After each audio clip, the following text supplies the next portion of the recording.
21절부터 30절까지 말씀입니다. 창세기 29장 21절부터 30절 말씀을 한 절씩 교독하겠습니다. 야곱이 라반에게 이르되 내 기한이 찼으니 내 아내를 내게 주소서. 내가 그에게 들어가겠나이다. 저녁에 그의 딸 레아를 야곱에게로 데려가매 야곱이 그에게로 들어가니라.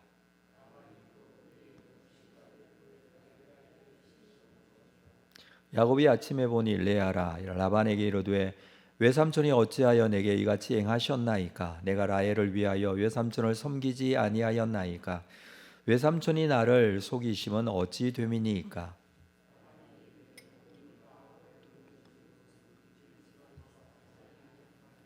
이를 위하여 7일을 채우라. 우리가 그도 내게 주리니 내가 또 나를 7년 동안 섬길지니라.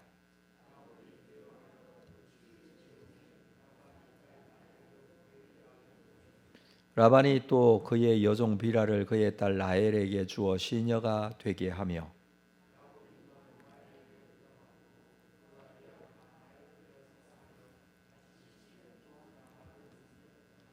아멘. 야곱이 라반의 집에 거하게 되면서 일어난 이야기들을 보여주고 있습니다. 이곳에서 야곱은 양을 치는 일을 하게 되었죠. 이 일은 아내 라헬을 얻기 위한 것이었습니다. 7년 동안 일을 하면 라반은 그의 딸 라헬을 야곱에게 주겠다 이렇게 약속을 하죠. 7년을 섬기면 이 딸을 주겠다는 라반의 약속. 그래서 20절에 보면 야곱이 라헬을 무척 사랑했고 7년을 며칠같이 여겼다 라고 합니다. 사랑하는 여인을 위해서 이 7년을 기다리는 것, 일은 어려워도 그 일이 힘든 것이 아니라 기다림이 힘든 것이죠. 일이 힘들고 어려웠다라는 이 이야기가 아니라 그 7년을 기다리는 게 힘들지. 그래서 이 7년을 며칠처럼 생각하며 그는 열심히 일을 했던 것입니다. 사랑에 빠진 사람은 무언가에 덮여 있듯이 눈에 콩깍지 끼듯이 그렇게 이 야곱도 자기가 사랑하는 여인 라헬을 위해서 이 일을 견뎌내고 또 수일같이 여겨서 며칠같이 7년이 지나갔습니다. 야곱은 아마 이 7년 기간을 보내면서 어머니가 그렇게 얘기를 했었죠. 그를 떠나보내며 며칠만 가 있으면 내가 사람을 보내겠다 하신 말씀을 수차례 되새겼을 것입니다. 근데 이 7년이 며칠같이 지나갔습니다. 그리고 이제 사랑하는 여자와 꿈에도 그리던 결혼을 하는 날이 왔습니다. 7년째 되는 날 야곱은 라반에게 21절에 보면 내 기한이 찼으니 내 아내를 주소서. 내가 그에게 들어가겠나이다. 내 아내를 주소서 이렇게 말합니다. 아직 결혼식을 하지도 않았는데 라헬을 자신의 아내로 부르고 있습니다. 그렇지만 당시에 약혼한 사이는 결혼식을 올리지 않더라도 남편과 아내로 이미 인정을 했었죠. 라반은 동네 사람들을 불러다가 잔치를 베풉니다. 그런데 23절에 저녁에 그의 딸 레아를 야곱에게로 데려가며 야곱이 그에게로 들어가니라. 야곱 자신도 모르는 사이에 본인이 생각했던 것과는 전혀 다른 신부가 바뀐 상태였습니다. 아침에 일어나 보니 레아가 신부로 옆에 누워 있는 것이었습니다.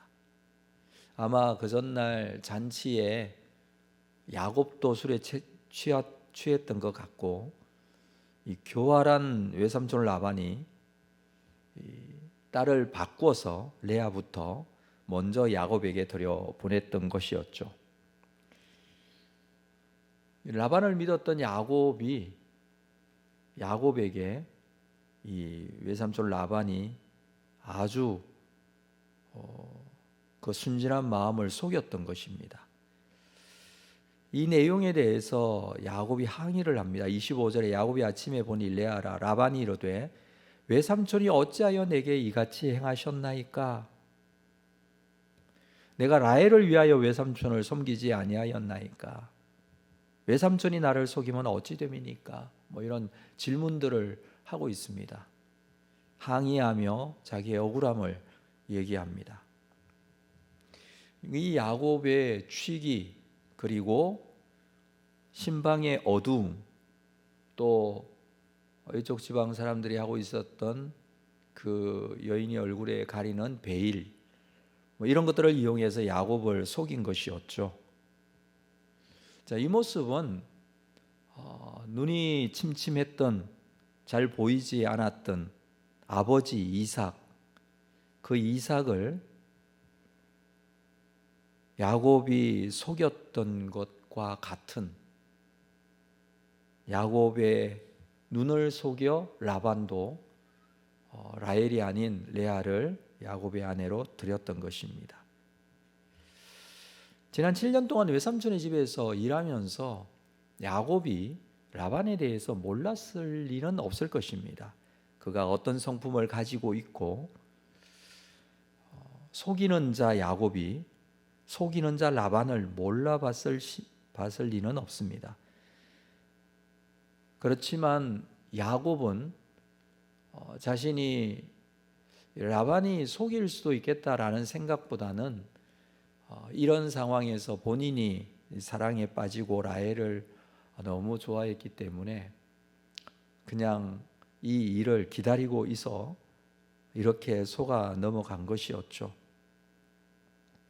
야곱이 라반에게 나를 속임이 어찌 됨이니까, 이렇게 지금 항의를 하고 있습니다. 이 속이다라는 이 단어가 에서가 야곱이 자기와 이삭에게 한 일을 설명할 때에 야곱이 나를 속였다라고 하는 단어와 동일한 단어를 쓰고 있습니다. 그러니까 본문에서 얘기하고 싶은 것은 에서와 아버지 이삭을 속였던 야곱의 이야기와 지금 야곱을 속인 라반의 이야기를 동일선에서 지금 얘기하고 싶은 것이죠. 야곱이 라반에게 어떻게 이러실 수 있는가라는 이런 질문들로 따져 묻고 있지만 별 소용이 없었습니다. 사실 라헬과 레아를 구분 못한 본인에게도 책임이 있는 것이죠. 어찌되었건 야곱이 레아와 하룻밤을 보냈으니 이건 물을 수가 없습니다. 레아에 대한 책임도 본인이 져야 합니다. 27절 이를 위하여 7일을 채우라. 이것은 이미 이제 결혼한 레아와 7일 동안 신혼 부부로서의 의를 지키라, 이 말이죠. 그리고 우리가 그도 내게 주리니 내가 또 나를 7년 동안 섬길지니라. 라반은 언니가 결혼하기 전에는 동생을 먼저 보내지 않는다는 지방 풍습을 얘기하면서 레아의 몸값으로 다시 7년을 일할 것을 요구합니다. 지금까지 라헬의 몸값으로 7년 동안 일했다면 레아 또한 지금 결혼한 상태이고 레아와 7일 동안의 신혼부부의 의를 지키고 이 레아를 위해서 7년 동안 앞으로 나에게 일을 해라. 그러면 라헬도 너에게 주겠다, 이 말이죠. 야곱은 다시 7년 동안 일해야 합니다.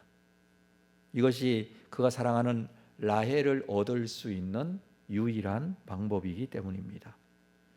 이 과정에서 야곱은 다시 한번 신부의 몸값을 지나치게 높은 값으로 치러야 합니다. 어제 잠깐 말씀드렸지만 당시에 신부의 몸값 정도는 30세겔에서 40세겔 정도 된다고 그랬죠. 그것은 3, 4년 정도의 임금이라고 그랬습니다. 근데 지금 또 7년이라는 것은 야곱은 또다시 라반의 그 속임수에 넘어가게 되는 그런 상황이 된 것입니다. 그것도 또한 본인이 원하지 않는 레아를 위해서 일해야 하죠. 라반은 이런 식으로 딸들을 이용해서 14년 동안이나 야곱을 모섬처럼 그렇게 부립니다.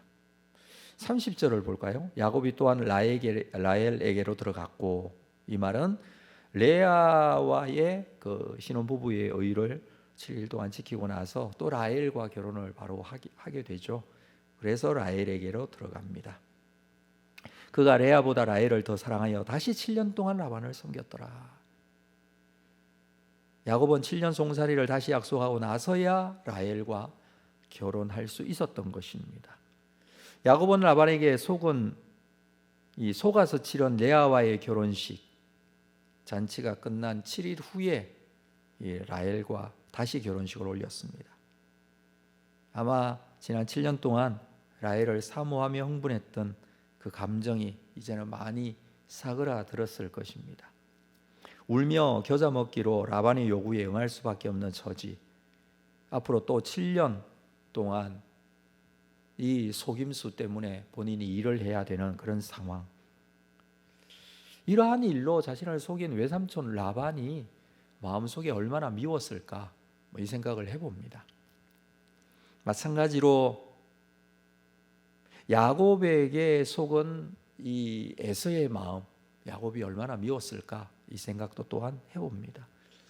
야곱은 또한 결혼은 했지만 처음부터 마음에 들지 않았던 레아, 그 레아도 아마 속으로 싫었을 것입니다. 그래서인지 그는 결혼한 이후에도 레아와 건강한 부부관계를 유지하지는 않습니다.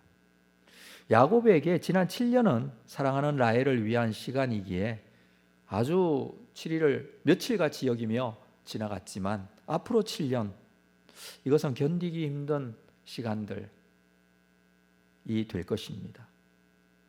본문에 나오는 이 내용이 오늘날 유대인의 결혼 축제일을 7일 동안 하게 하는 그런 본문이 됩니다. 야곱이 결혼해서 7일 동안 축제를 했다, 요 내용이죠. 일주일 동안 신랑 신부는 아무 일도 하지 않고 계속 같이 시간을 보내며 또 신부가 속히 임신할 수 있도록 그렇게 합니다. 자, 우리 이 본문에서 한 가지 주목할 것은 이 사건과 야곱이 에서의 축복을 가로챈 사건, 속여서 그렇게 가로챈 사건과 연결점이 있다는 것이죠.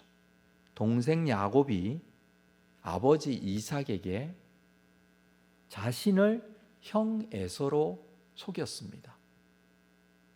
그리고 라반은 야곱에게 형을 동생으로, 언니를 동생 라헬로 그렇게 속였습니다. 이제 정반대의 일이 일어난 것이죠. 또한 라반은 언니보다 아우를 먼저 주는 것은 우리 지방에서 하지 아니하는 바라고 한 말은 이 야곱이 형을 축복한 이 사건, 축복을 가로챈 사건과 연관성이 있어 보입니다.